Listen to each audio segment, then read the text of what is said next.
উত্তর পূর্ব অস্ট্রেলিয়ার ছোট শহর টাউন্সভিলের এই ছোট দোকান, যেখানে সবাই সাধারণত নিত্য প্রয়োজনীয় বিভিন্ন জিনিস কেনাকাটা করতে আসেন।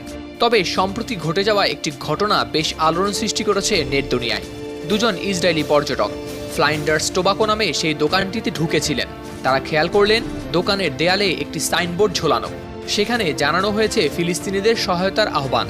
কৌতূহলী হয়ে তারা দোকানের এক নারী কর্মীকে জিজ্ঞেস করলেন এই সহায়তা কোথায় যায়।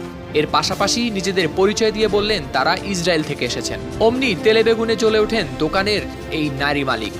ইসরায়েলি পরিচয় শুনেই ফিলিস্তিনপন্থী এই মালিক ক্ষুব্ধ হয়ে দোকান থেকে বের করে দিলেন সেই পর্যটকদের। ঘটনাটি জন্ম দিয়েছে ব্যাপক আলোচনার। বিষয়টি ঘটে 23 নভেম্বর, যখন দুই ইসরায়েলি পর্যটক টাউন্সভিলের ফ্লাইন্ডার্স টোবাকো নামের ওই দোকানে প্রবেশ করেন এবং ইসরায়েলি হিসেবে তাদের পরিচয় শোনার পরই ওই নারী রাগে ফেটে পড়েন। তাদের দোকান থেকে বের হয়ে যেতে বলেন এবং কটু ভাষায় গালিগালাজ করেন।